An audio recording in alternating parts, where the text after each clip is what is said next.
Теперь 89 Псалом, 12 стих. 89 Псалом, 12 стих. Библия здесь говорит: научи нас так счислять дни наши, чтобы нам приобрести сердце мудрое. Научи нас, Господи, как счислять дни наши, чтобы нам приобрести сердце мудрое. Дорогие мои, века, в котором мы живем, во время жизни человека есть необходимость, чтобы мы имели мудрость. Без мудрости мы не можем правильно жить. Без мудрости, которая исходит свыше, с неба, жизнь человека здесь на земле будет подобиться на траву или на жизнь животного. Просто на существование, а не жизни. Здесь есть необходимость в том, чтобы мы имели мудрость. И в чем заключается эта мудрость? Сердце мудрое счисляет свои дни. Многие пренебрегали, счисляет дни свои. Многие люди пренебрегали это. Или многие люди не знали эту истину. Из-за этого сегодня, на сегодняшний день, многие жизни разбиты. Многие люди, которые не научились считать свои дни, которые не понимали суть и содержание дней и время, которые Бог дал им здесь на земле, они не знают. И часто они не знают, как жить и что делать вообще с жизнью. Многие из этих людей, которые не имели сердца мудрое, чтобы счислять свои дни, часы и секунды, они попали в сеть лукавого. Многие семьи разбиты из-за этого. Многие жизни разрушены из-за этой простой причины. Многие попали в сеть алкоголя, наркомании и всякие вредные привычки, потому что они неправильно себя повели в то время, когда нужно было это делать. Многие молодые женщины, молодые люди разрушили полностью их настоящей жизни или прошлой жизни. Потому что они, когда у них было это время, когда у них была жизнь, они не знали, что делать с ними. Не научились счислять свои дни. Но слава Богу, что время приходит, когда Господь разумляет нас. Слава Богу, что не все будет так всегда плохо. Слава Богу, что день приходит, и Бог может дать нам такой день, когда наши глаза могут открыться наконец-то. Слава Богу, что сегодня наши глаза могут открываться, и мы можем сказать Господу, что Господь, прости меня за прошлое, но за сегодняшний день, Господь, и с этого дня научи меня приобрести жизнь, сердце мудрое. Научи меня счислять свои дни. Почему необходимо счислять свои дни? И почему псалмопевец, это здесь был написан Моисей, я сказал в прошлый раз, что это Давид, Моисей, почему он молится об этом? Чтобы Господь Бог научил нас счислять свои дни. Потому что Бог сам считает дни, число и количество дней, которые Он дал нам. Кто-нибудь здесь сегодня? Ту жизнь, которая у нас есть, то время, которое Бог дал нам здесь на земле, Бог дал нам с подсчетом, с ответственностью. Я вам скажу, что жизнь, которую мы имеем с вами здесь на земле, это всего лишь аренда. Это как суммы, это как Долг, это как это называется по-русски? Суда. Это как суда, который Бог тебе дает, чтобы ты зарабатывал, чтобы ты вложил это. Ты должен счет потом, как ты использовал эту суду. Бог сам первый считает дни, которые Он дал каждому человеку. Какая производительность у тебя или у тебя будет за эти дни.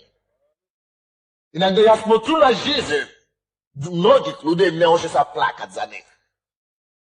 Иногда я вижу людей, я говорю, Боже мой, опасно быть в неведении, опасно быть невежественным, опасно знать, что истину. О, но я благодарен Господу сегодня. Господь приводит нас, Он выводит нас из мира. И Он приводит нас на то место, где мы можем доставлять максимум пользы из нашей жизни. Прежде всего, считай твои дни. Если Бог считает твои дни, тем более тебе надо это считать. В 10 стихе 3 главе. Библия здесь говорит нам, дней лет наших 70 лет, а при большей крепости 80 лет, и самая лучшая пора их труд и болезнь, ибо приходят быстро и мы летим. Здесь Бог говорит, что число, что обозначает число? Число обозначает подсчета. Кто-нибудь слышит меня сегодня? Бог считает нашу с вами жизнь не так, как считает план твою жизнь и мою. По числам. Какое сегодня число? Вы привыкли считать месяцы. А Бог считает число твоей жизни. И Библия здесь нам говорит, дни лет наши 70 лет, и при Божьей крепости 80. Что это обозначает? Это обозначает, что вообще-то количество дней, или лет, или которые Бог дает человеку, за которые он может больше производительность, пользу принести, это 70-80. Это самый, и после этого, остальные уже еле-еле доходят до конца. Остальные просто, чтобы просто дожить и все. Вы знаете еще? Очень часто люди говорят, что время – это деньги. Аминь. Но я хочу вам сказать так, что время, даже минут, каждый секунд, или каждая минута – это деньги. Это не только деньги, это для мира всего деньги, это жизнь. Наши с вами жизни, слушайте меня внимательно, наши с вами жизнь исчисляется не количествами 10 лет, 20 лет, 30 лет. Наши с вами жизнь, твоя жизнь. Иногда мы даже уже превратили жизнь, но молодой старый, но средний, подростки и так далее. Нет. Жизнь, наша с вами жизнь, есть время. И время, которое Бог дал нам здесь на земле, Он говорит, что Господь научи нас счислять наши дни. Все дни, которые Бог дал нам здесь, все время, которое Бог нам дал здесь, Он дал нам как бы 70 лет, допустим. Если 70 лет Бог тебе дал, это 70 лет Бог разбил на палочки. Каждый обозначает. И за это время, это есть время, определенное время, кусочки времени, которые Бог просто тебе дает. Вот, иди и вложись в это время. I потом приди ко мне, я тебе, поэтому должен быть суд. Видите, если кто-то дает тебе суду или займ, должен быть время, когда ты должен вернуться и дать отчет. Поэтому есть то, что мы называем суд или судилище после смерти. Не может быть такое, что после смерти ты только умер и все. Это глупо, это только самые дураки могут это считать. Потому что кто-то дал тебе жизнь, ты должен ему дать отчет потом. Дни, считать дни. Видите, там не написано, Господь, и помоги нам считать наши жизни. Но исчислять дни наши. Потому что твои дни, время, количество времени, которое ты живешь, как мне это лучше вам иллюстрировать? Я бы хотел, Дух Святой, помоги мне. То, что я имею в виду в духе, то, что я вижу, как я это вижу. Я думаю, что таким образом видит Бог. Чтобы вы могли это понять правильно. Время – это жизнь. Время – это жизнь. Допустим, сколько часов вы работаете в день? 8 часов. Вы знаете, что происходит на самом деле? Я могу так сказать. Хороший пример. Когда вы работаете 8 часов, вас оплачивают за это, правда? И на самом деле, то, что вы делаете, я вам скажу, вы не просто время, которое вы провели там. Вы знаете, что происходит? Вы обмениваете свою жизнь, ваше время за деньги. Время работы. Это как будто вы продаете свою жизнь, время, кусочками. И вы получаете на это, чтобы жить. Деньги, чтобы жить. И поэтому очень важно, чтобы вы знали, как вы проводите свое время. Время, которое у вас есть 20, допустим, в сутки, у нас 24 часа. Это время в сутки, так? За это 24 часа каждый день Бог считает. Имеет ответственность. Это 24 часа конкретно есть твоя жизнь сегодня. Поэтому, что эта жизнь тебя принесет? Всего лишь деньги физическое? Всего лишь материальное что-то? Или оно принесет тебе что-то, за которое ты сможешь, которое дойдет до вечности? Или она принесет тебе что-то, за месяц, который ты сможешь стоять перед Богом в день суда? Каждые 24 часа, которые Бог дает вам, это как деньги. Если мы хотим так говорить. Это как суд. За это время. Вот сегодня 24 день, это вот возможность вложиться. Возможность что-то сделать. Зная это, тогда давайте остановимся и подумаем, сколько 24 часа за свою жизнь мы уже проводили без счета, без подсчета, без места. О, Бог, помоги нам. Да, задумайся на твоей жизни. Многие люди сидят дома, даже 24 часа. Я вам скажу, есть люди, которые встают утром и только выходят сюда, гуляют целый день и возвращаются домой, и все. А Господь Бог, что Он делает? Считывает. Ты можешь не считать, но зато Он считает. То, что ты не посчитываешь твои дни,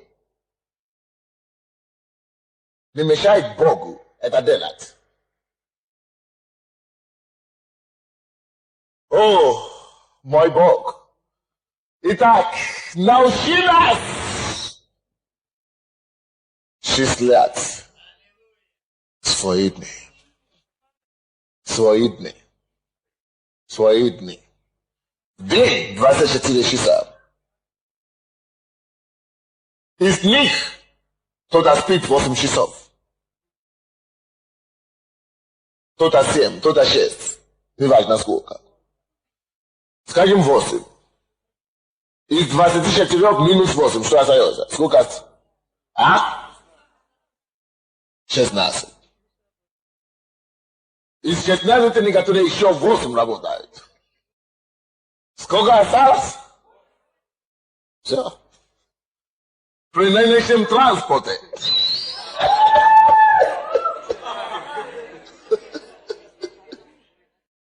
А?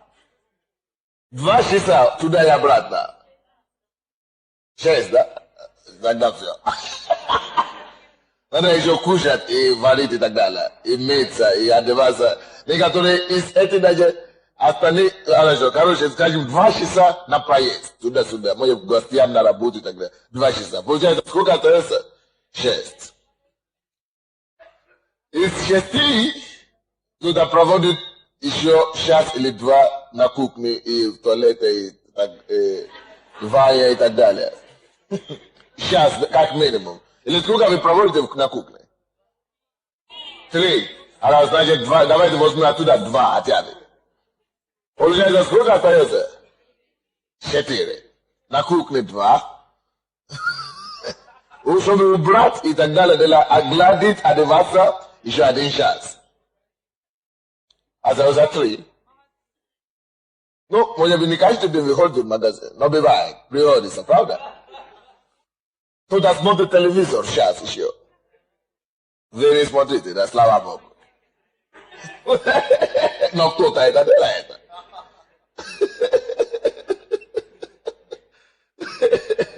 Осталось 2 часа. А? Да. За остальные 2 часа некоторые используют из них 1 час, чтобы болтать с друзьями. Может, по телефону или соседями поболтать. А один остальной час со своей семьей проводит. Может быть, женой или мужем, или просто так. Но я молюсь, конечно, что это вы так не проводите. Получается, ничего не осталось для вечности. Все. А день проходит, и Бог считает. Когда ты тогда попадешь туда, чем ты тогда пристанешься? Нема чего. Ничего пристаться. Мы можем думать, сейчас и посмеяться об этом, но это не смешно. Очень горько, печально. Амин? Очень печально, когда люди не знают, как счислять свой день. И псалмопевец, который это написал, видел это все и понял одно. Что он понял? Человек, который умеет считать свои дни, есть человек, который имеет сердце мудрое. Никогда в вашей жизни, я молюсь об этом, из тех из вас, кто смотрит на меня и слушает мою проповедь сегодня, да это больше не будет в вашей жизни. То, что вы проведете хотя бы 1 день напрасно, да это больше никогда не будет во имя Иисуса. Я молюсь за вас. Потому что за каждый день, за каждого дня, который Господь вам дает, Он ожидает. То есть в тот день ты что-то совершал. Может быть, за целый день ему просто надо вести тебя одного человека, кому нужно будет говорить нужное слово. Может быть, это одно слово спасет душу. А Библия говорит, кто отворачивает грешника от греха своего, то, что делает, то мудрый, ибо он от ноги душ спасет. Может быть, в этот день, допустим, Бог ожидает, чтобы ты только, чтобы через тебя, чтобы кто-то просто смотрел на тебя и получил Божье воссияние. Может быть, за этот день Бог ожидает, чтобы ты мог зарабатывать хотя бы $1. И, может быть, ты придешь и $1 сделать как пожертвование. А это однажды выйдет как брошюру или Библию печатать. I это спасет кого-то в жизни. Это приходит на твой счет сюда. Может быть, ты должен петь, чтобы кто-то был тронут. Я не знал, как Бог посчитывает, но за каждый день у него просчет идет. Поэтому даже когда у вас нету нечем заняться, я бы советовал вас, чтобы хотя бы пошли работать. Даже если это только купон вам дадут отсюда, это пойдет в пользу кому-то, либо тебе, либо твоей семье. Кто-то говорит, зачем работать, когда мне платят только $10 в месяц? Послушайте, $10, я вам сказал, что время – это жизнь, так? Обмен, это получается обмен, низкий обмен за твою жизнь, за 8 часов твоих. Они дают только $10.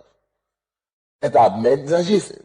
Но за это что самой жизнь 8 месяцев, 8 часов, допустим, в сутки, вместо того, чтобы работать, ты сидел дома.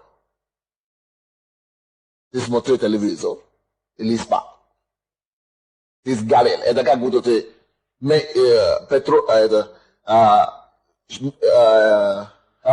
бензин свою жизнь просто обжег. Просто все. Сгорело. Но если бы даже это $10, 1 миллион, 2 миллиона есть в месяц, за то, что за это ты знаешь, что ты что-то сделал. Ты мог себе делать пользу, и даже если из них $1, ты отдашь Богу. Это идет на твой все равно. Итак, Господи, сделай наш твой народ приобрели сердце Твое. Я молюсь, что после этой проповеди никто не остался без работы. Когда я говорю об работе, я не имею в виду работа, но без пользы. Если ты нечем заняться, иди на завод. Но если ты не можешь идти на завод, если ты дома зайка, допустим, но ты должен что-то делать, ты должен посчитать твои дни. Откройте, пожалуйста, второе послание Петра. Второе послание Петра. 3 глава, 8 стих. Даже если у вас нечем, уже все, искали все возможности, уже нечем это вам заниматься. Даже если вы инвалид или паралич, пока вы можете открыть свой рот, сидите дома и молитесь за кого-то, молитесь за что-то. Инвестируйте, как это, вложите вашу жизнь в что-то. Посейте свою жизнь на добрую почву. Время есть жизнь. О, Господь, помоги нам, я не знаю. Но как я молюсь, чтобы вы поняли. Жалко, что сегодня, я только проповедую эту проповедь сегодня только один раз. Я во втором служении не буду проповедовать. Это жалко, конечно, потому что к нам приедет гость, и мы будем проводить время собрания Духа Святого во втором служении. И третьем тоже. Но я бы хотел, чтобы все приобрели эту проповедь. И я объявлю об этом во втором служении. Те, которые не пришли первые на сегодняшнее служение, должны себя приобрести. Потому что вы должны знать истину. 2 Петра 3:8. Давайте прочтем. 3:8.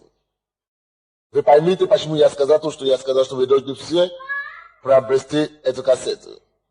8 стих. Одно. Вы слышите меня? Одно то не должно. Слышите меня? Одно то, что не должно быть закрыто от вас, это не должно быть закрыто от вас. Числят дней. Если все закрыто от тебя, знай, что это не должно быть закрыто, чтобы вложить твои дни что-то полезное. Это не красиво. Но в твою жизнь во что-то. Это одно. То не должно быть закрыто от вас. Это то, что нам придется дать отсчет за каждый день, за каждый час перед Богом. Одно дело от вас. Это то, что время, которое вы теряете на разговоры пустых, или на что-то угодное, что это ваша жизнь. Время исчезнет. Да, это не будет закрыто от вас. Даже если автобус ждет это самое, но не приходит вовремя, или транспорт не приходит вовремя, и это составляет вас ждать, но ждите, это нет проблем, это пользуйте, это как возможность молиться.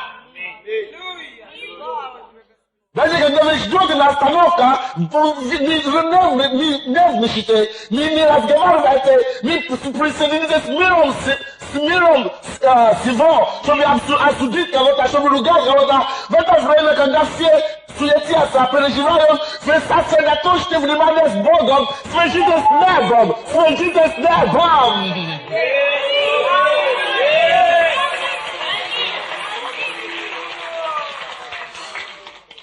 Чтобы никакое время для вас не было потеряно.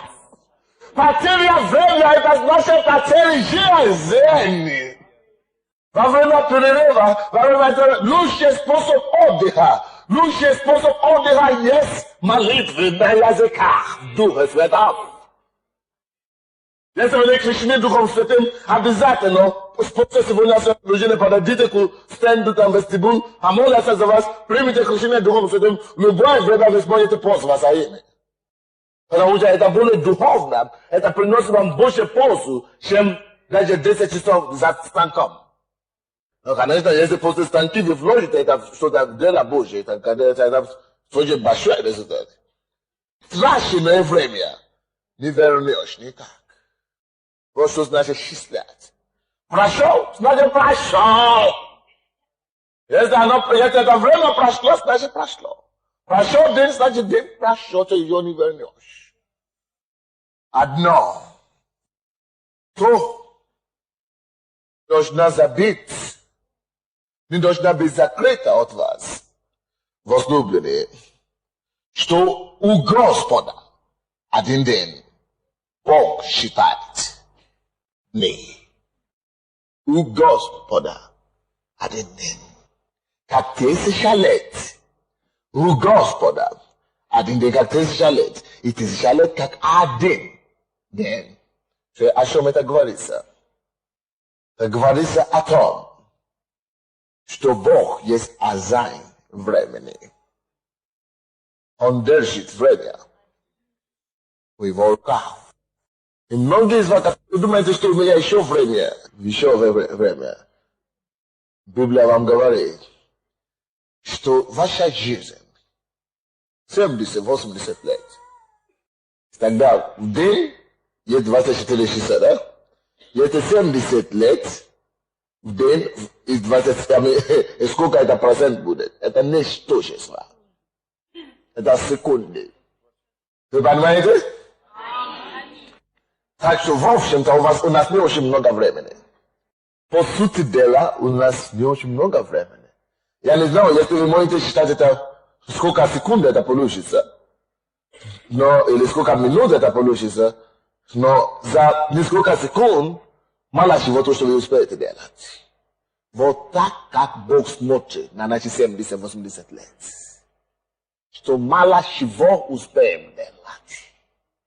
За даже 2 секунды мало что человек может успевать делать, правда? Вот как наши 70 лет перед Богом. Слишком мало! Есть слишком много полезных вещей, которые Бог хочет хотел бы, чтобы мы делали. За это 70-80 лет. Ничтожные 80 лет. Но для тебя, чтобы это не была пустота. Чтобы для тебя, чтобы это было использовано достойно. Чтобы ты не подобился до того человека, кто закопал и утаил свой талант под землей. Ludzie, которые тратят свою жизнь, они имеют свою участь в озере, потом. Бог говорит, что соберите у него то, что у него есть.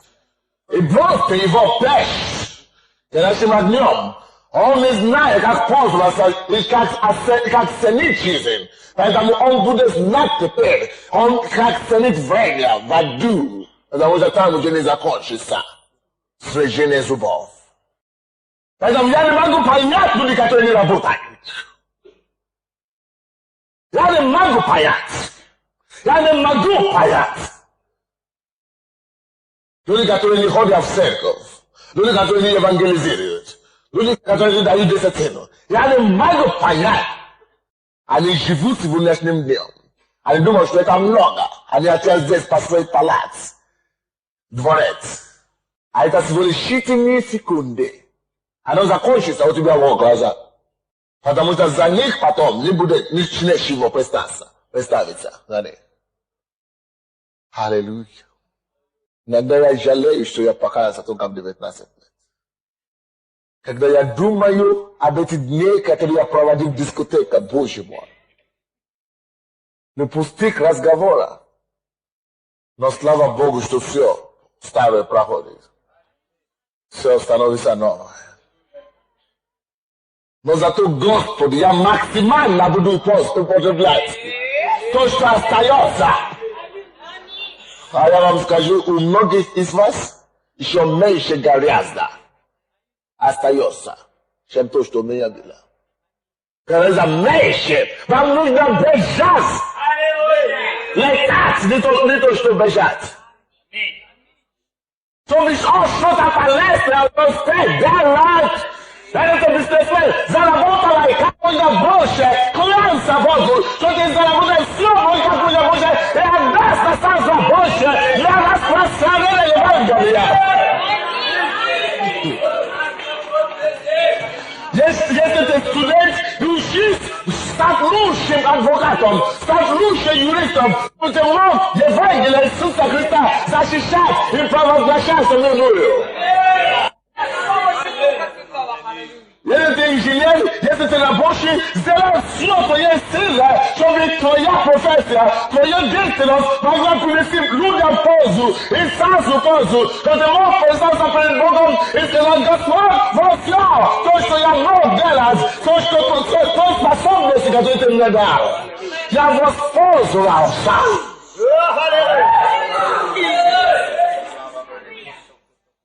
Иисус. Но одно, о котором вы должны абсолютно уверяться и быть уверены, одно, о чем вы должны быть абсолютно уверены, это то, что тот день все равно придет. Когда мы будем давать ответственность. За эти дни все равно. Трачены зря или как? Не теряйте время на грусти. Не теряйте ваше время на депрессии. Не теряйте ваше время на раздумки о неважных вещах. Теряйте ваше время, теряйте вашу жизнь. За жизнь, которую все равно вам придется отвечать. Кремлин нам открыть. 14. Кремлином 14. Кремлином 14. Кремлином 14. 10 по 12 стихи.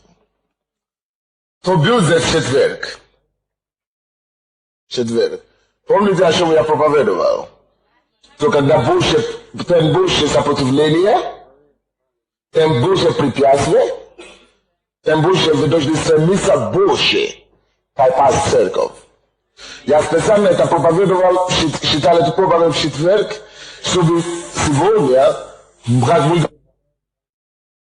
то есть я специально это говорю в четверг, чтобы сегодня вы не шутить, чтобы вы могли прийти и слышать Потому что это должно изменить всякое жаждущее сердце.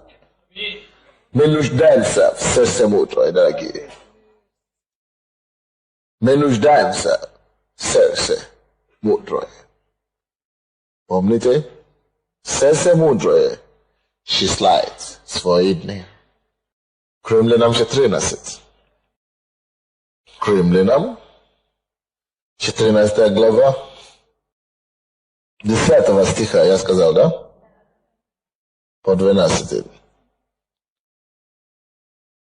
А ты, что осуждаешь брата своего? Или и ты, что унижаешь брата твоего? Все мы предстанем на суд Христов. Ибо написано, же Господь, передо мной есть, и всякий язык будет исповедовать Бога. Поэтому как бы ты не сопротивлялся сегодня, как бы ваше сердце не ожесточило даже на эту проповедь мою сегодня, как бы с легкостью, легкомысленно вы не относились бы к этой проповеди сегодня, как бы с такой пренебрежением вы не относились к этой проповеди сегодня, придет день, когда Господь склонит ваши колени и напомнит вам эту проповедь. Что ты слышал, но ты не числя твои дни. А если ты не услышал, это все равно не аргумент. Бог дал тебе жизнь, и вместо этой жизни дал тебе совесть.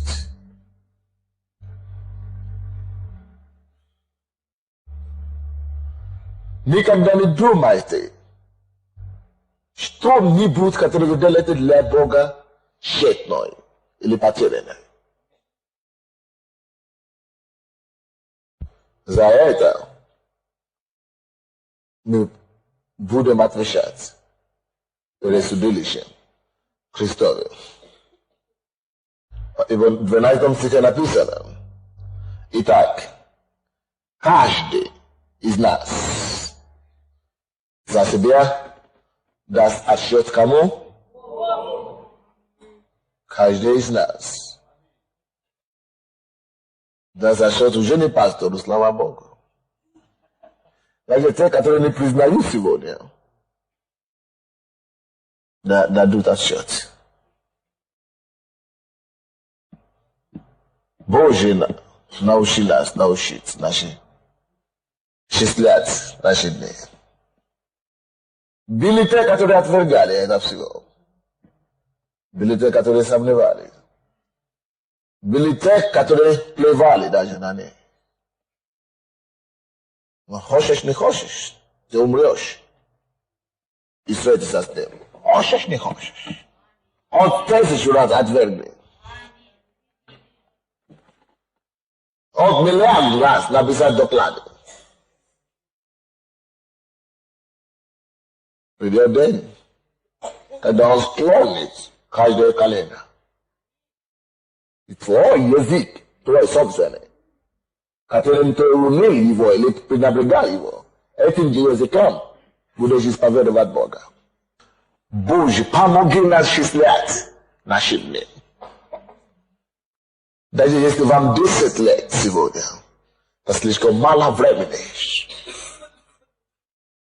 Мы не можем себе позволить терять не наши.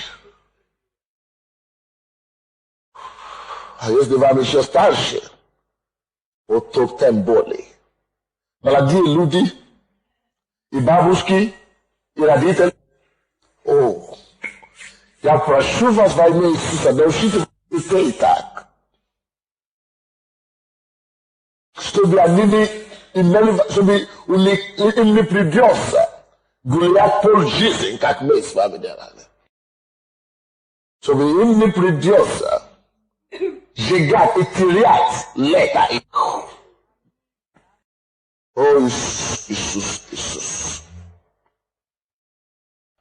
80 Псалом, это самое, Екклесиаст, откроете 12. А что молодежи? Потому что очень часто молодые говорят, что у меня много времени. Завтра буду. Послезавтра буду. Но я вам скажу, ни у кого нет времени. Екклесиаст 12:1.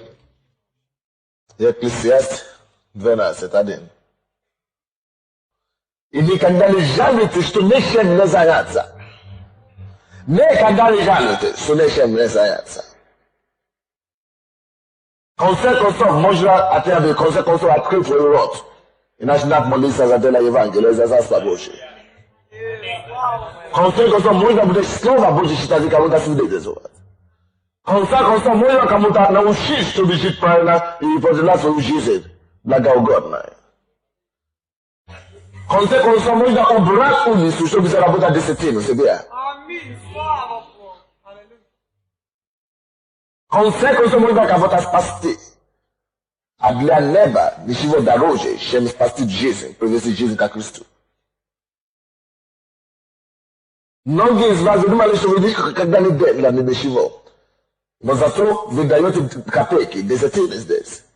И благодаря вашим деньгам, люди по телевизору видели Слово Божье, слышали Слово Божье и пришли. Знаете, что я ничего не могу делать, так делать. Или я не могу быть проповедником, я не знаю, как делать. Но зато ты не знаешь. Но твой труд, твою жизнь, чтобы спасти другие жизни. И многие из вас не попали сюда, если бы кто-то не делал что-то об этом. Не думай никогда, что может завтра я смогу что-то делать. Да, завтра ты сможешь что-то делать. Но не просто что-то делать завтра. Сегодня ты сможешь слушать, сегодня ты сможешь что-то делать. А завтра ты сможешь больше делать. Если ты ждешь, что завтра я заработаю, я обогащусь. Нет. Тогда я смогу что-то делать. Нет. Завтра ты обогатишься. И ты сможешь больше делать, чем сегодня. Но сегодня ты сможешь что-то делать. А завтра после обогащения вот ты больше делать. Но что-то ты всегда сможешь делать. Если все нам этого. Екклесиаст 12:1. Молодежь особенно, слушайте. Если не слушаете, то возьмите кассету потом и отдадите вашим детям. Пускай послушают. Библия говорит, кто имеет уши, пускай слышит. И кто имеет мудрость, пускай принимает. И помни Создателя твоего в дни юности твоей.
Папа, маме, ты думаешь, что они старые, а они себя вовсе так не думают. Они знают, что, конечно, что поделать. Не успевал за времени. И помни, Создателя твоего в дни юности твоей. Доколе не пришли. Какие дни? Тяжелые дни. Horses? Nee, horses? Het is dit product. Je zit ook aan Dijon niet te proberen bug. Kais. Het is juist voor hem gas wat is president. Dijon niet. Dijon niet ook aan vegetarisch horses, zo je zo. Pois dai pouco sobre vejo. Até leta, Yunus, que católico dois em Belarus, sobre as delas. Livernios. Fale tele. Paka katai sa sabne mushini kujuga mo mushini ka treta muteja ta. Sio, je passe par elle, je pas d'elle. Sio je. Non sa pushine, li sa pushine. E vou não ter ideia para vai.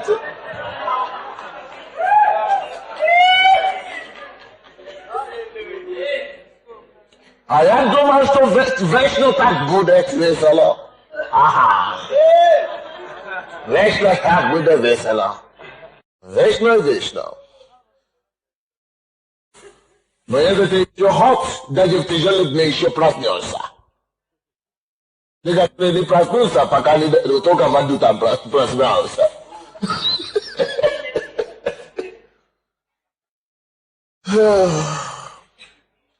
Но Господь, это мир бесконечно благодарный. О, бесконечно Иисус. Бесконечно Иисус. Ну, а тебя бы успели заработать жизнь вечную. А тебя нет.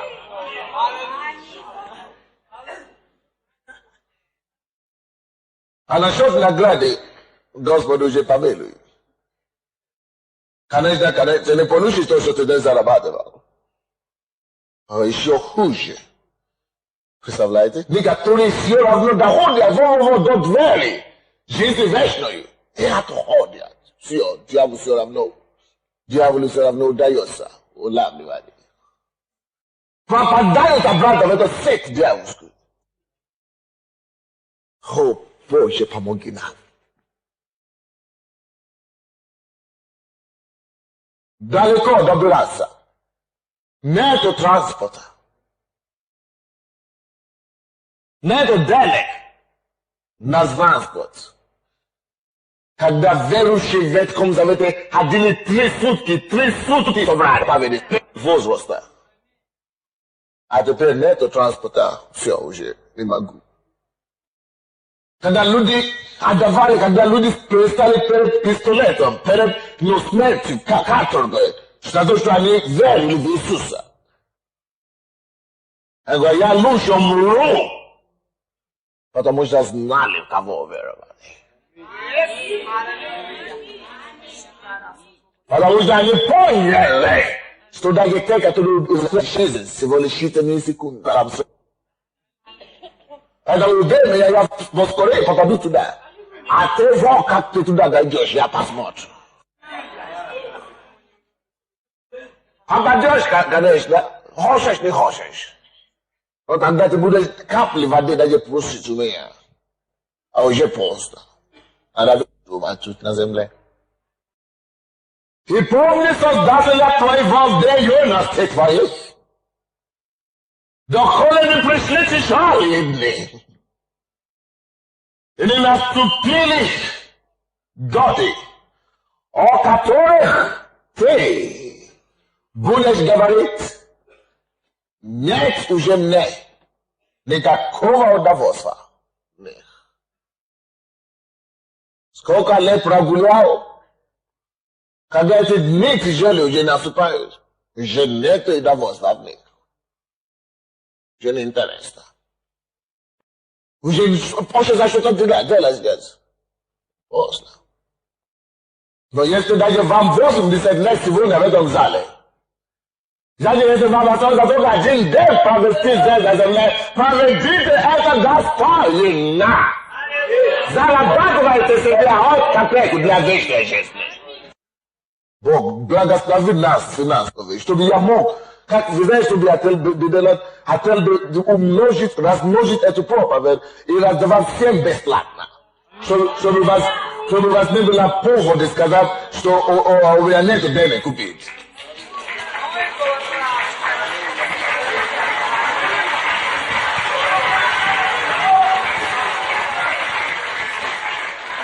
I každому iz nas kada sluša, presluša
своїдні.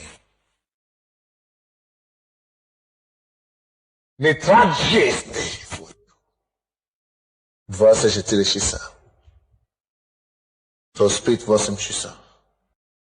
То гуляет еще 8 часов. То болтает еще 8. И все. Пробуди нас, Иисус. Мы говорили в прошлый раз, чтобы Бог утвердил дела рук наших. Но для некоторых из вас нечего Ему утвердить. Нечего утвердить Ему. Потому что нет дела рук. Рука ничего не производит. Бог ничего не утверждает, следовательно. 38 Псалом. 5 стих. Слушайте молитву мужа. Он молится. Скажи мне, Господи, кончину мою и число дней моих. Скажи мне. Что он делает? Давид, что он делает? Отсчитывай. Скажи мне, Господи, число дней. Иногда я думаю на твоей жизни. И тут молодые люди, пасторы, они говорят, что тебе только под 30, и у тебя уже такая церковь, такой успех. Это самое. Что у тебя еще 40 лет впереди, еще ну что? Отойди от меня, сатана.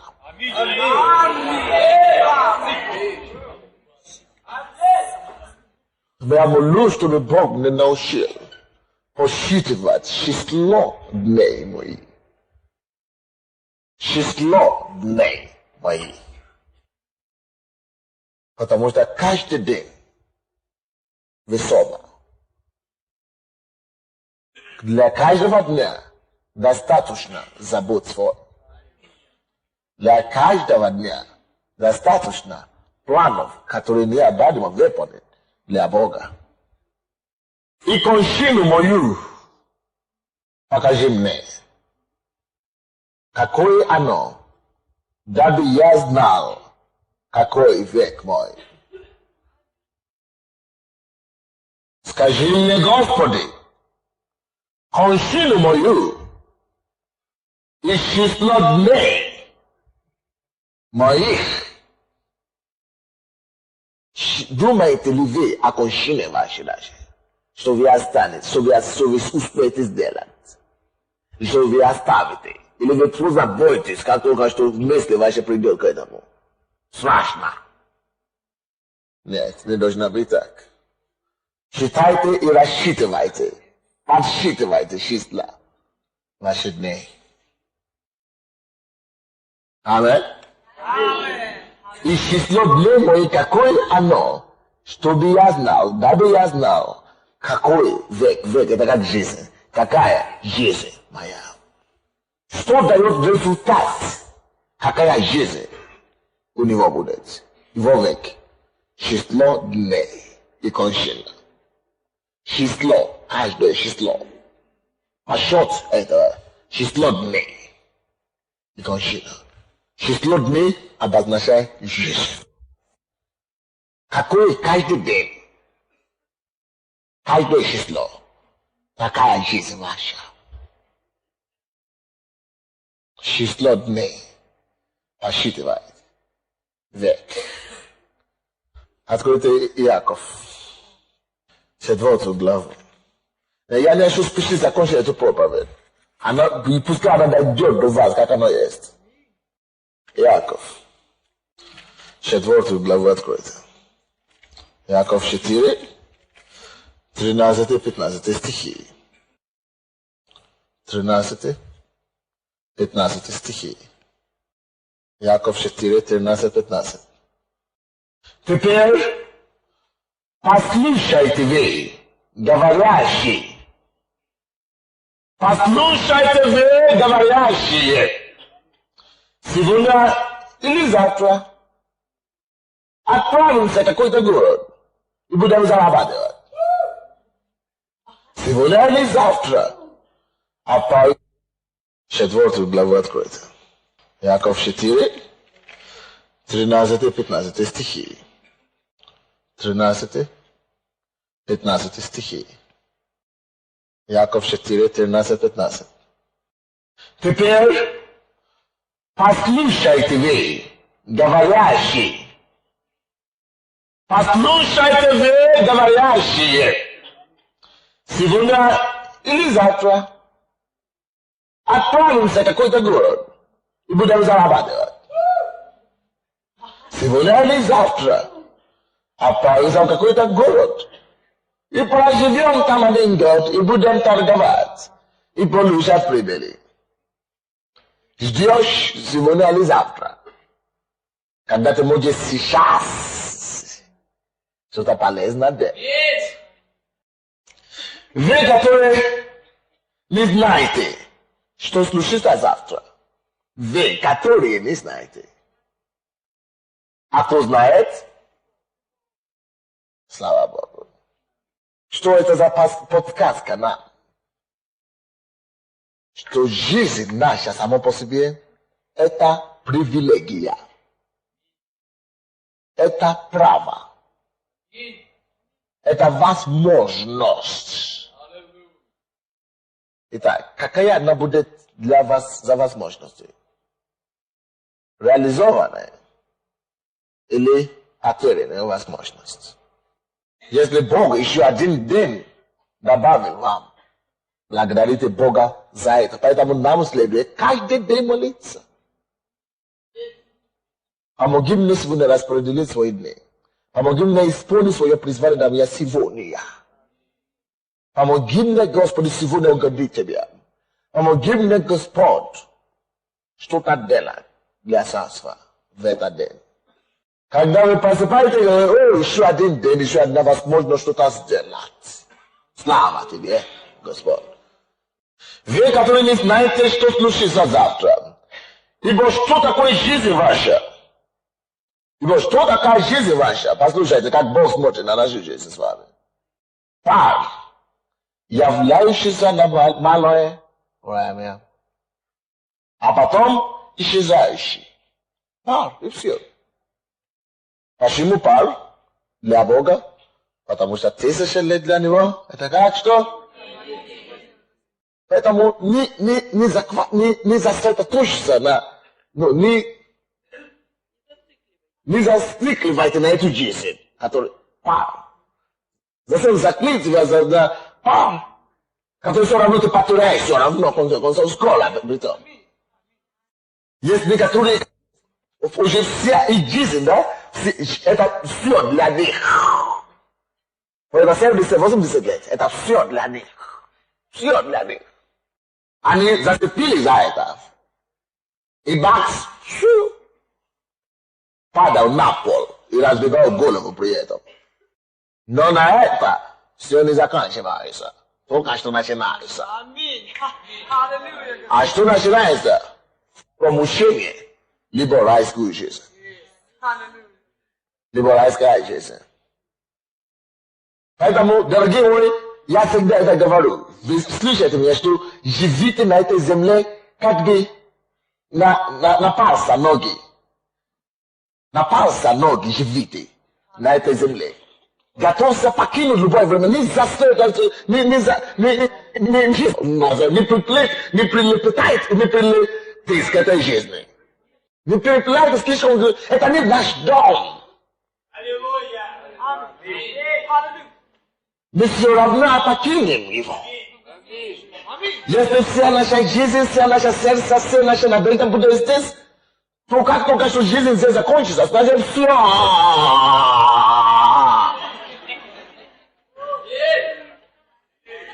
Вы когда-нибудь видели бизнесмен, который попадает в банкротство, еще с голыми долгами у мафиозники, под поле живет. Его речь, его жизнь уже не жизнь. Это сплошной страх и боязнь. Но это ничего, кошмар. За кошмар, за становление за это. Пускай ваша жизнь не будет прилеплена ничего здесь на земле. Пускай она всегда будет там. Живите здесь на земле легкое. Пускай не будете тяжеловесами здесь на земле. Живите легко. Я не знал, как это довести до вас, но вы поймите, вы понимаете меня. Некоторые люди, веревка, за которой дьявол держит их за этим миром, это их дети. Неприступно иметь детей. Неприступно иметь ребенка, но поставь своих детей в рука Божьей. И ты сам будь там. Даже когда тебе придется покинуть этот мир, оставляй своих детей, ты знаешь, что вот пар. Что такое пар? Жизнь человека через пар, они придут ко мне, мы будем вместе. Но за это, если ты будешь светиться, мне надо заработать, мне надо когда в церковь, потеряет все и рухнулся, как это банкрот бизнесмена. Видите жизнь, как следует ее видеть. Поймите жизнь, как Бог понимает ее. И приведите, сделайте пользу. Считайте жизнь и смотрите на жизнь только как возможность зарабатывать чего-то для себя сюда. Пускай жизнь здесь все время, это 70-80 лет, было только всего лишь время, возможность, которая вам дано подработать для той. Ты говоришь, получается только проповедники и так далее. Нет. Бог имеет конкретное призвание для каждого. Кто должен работать, кто должен заниматься бизнесом, кто должен играть на музыке, но сделай свою часть верно. Не будь никогда бездельником. 15 стих, что вам говорит. Если угодно будет Господу, и живы будем, то сделаем то и другое. Если угодно кому? Ни своей плоти, ни своему разуму, но постоянно полагаюсь на Бога. Это значит, постоянно осознавайте своей беспомощности, без него. Дорогие мои, без него мы можем трудиться. Мы можем работать. Мы можем бежать. Но если мы полагаем при этом на себя, на своей силе мудрость, которая поднимается, рано или поздно опустится и исчезнет. Поэтому Библия говорит, горе богатым и надеющийся на богатым в этом мире. Вы можете посмотреть. Там же Яков. 5 глава с 1 стиха. Послушайте вы, богатые. Что значит богатые? Не обязательно финансово. Но люди, которые видят себя здесь, как те, кто уже пришел. Нажитый.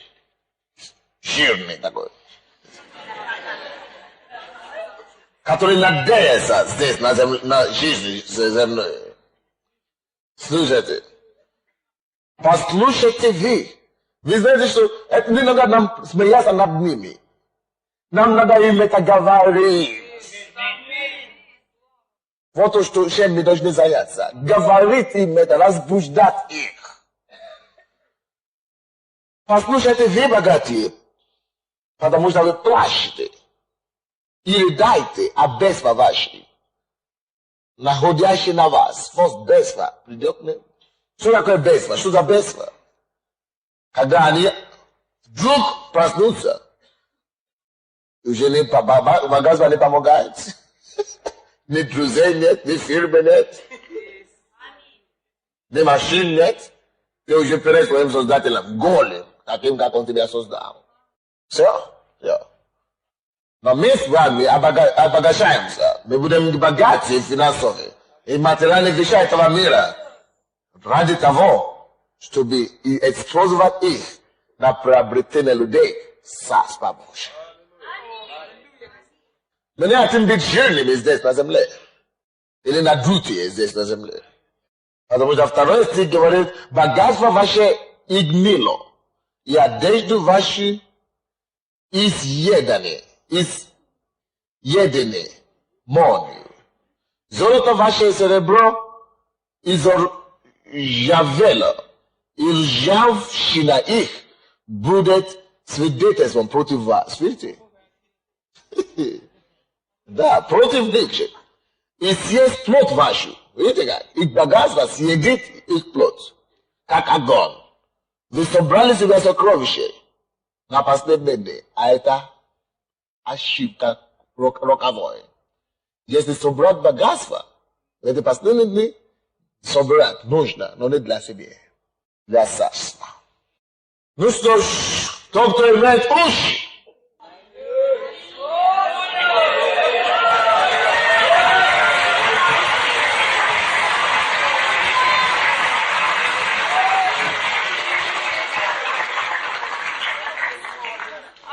мы делаем свою часть. Реагируйте, если вы хотите. Если не хотите, плевайте на это. Но я все-таки хотел бы всем советовать приобрести эту кассету для своих родственников и друзей. Хотят, пускай слушают. Хотят, хай не слушают. Последний стих. Я еще не закончу свою проповедь. Последнее место Писания, которое я прочту сегодня. Евангелие от Матфея, 6 главу. Евангелие от Матфея, 6. 19 по 21 стихи. Евангелие от Матфея, 6 глава, 19-20. Не собирайте себе сокровища на земле, где мол и ржа истребляют, и где воры подкапывают и крадут на земле. Но собирайте себе сокровища на небе. Ты говоришь, у меня нету сокровища. Что такое сокровище? То, что ты владеешь, то, что ты оцениваешь, то, что этот мир оценивает, то, что ценно перед этим миром. И не только это. Твоя сокровище есть то, что у тебя есть. Сокровище может быть, слушай, это меня внимательно, время. Это самое большое сокровище. Поэтому собери время не для земли, а для неба. Сокровище может быть свое имение, детей, то, что у тебя есть. Отдай своих детей не миру этому. О, это страшно даже. Но Богу. Даже если ты работаешь ради своих детей, работает, чтобы поддерживать им и способствовать им служить Богу. Богатство и сокровища может быть деньги, но это хорошо. Используя это, каким образом вкладывать деньги на небеса. Не то, что там надо открыть инкобанк или какой-то банк. А вкладывать на небо, это значит, вкладывай это, Божьи дела. Вот и все. Я даже, если я вам скажу что-то, богатство, сокровище, может также быть энергия, ваша сила. Если у тебя нет ничего, может быть, у тебя еще какие-то силы. Вы используете это для Царства Божьего. Таким образом, ты накопляешь сокровище.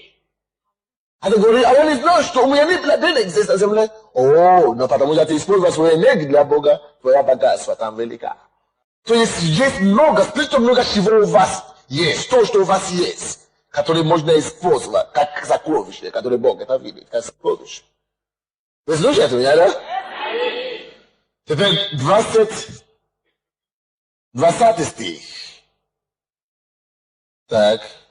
А 21 стих. Ибо где сокровище ваше, там будет и сердце ваше. И в заключение откроем обратно Псалом 89. Встаньте, пожалуйста, все.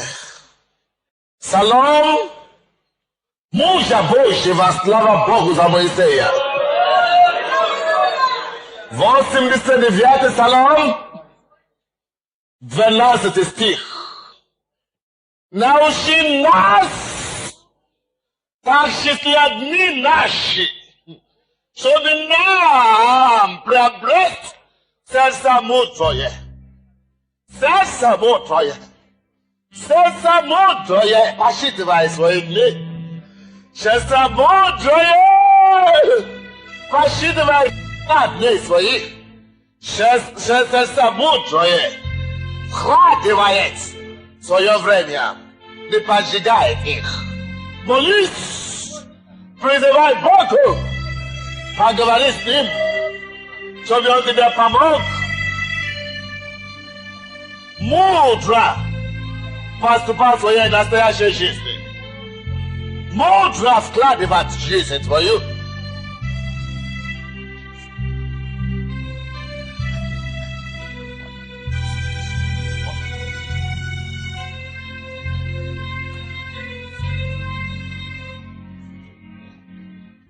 Господь, Господь, Господь, Господь.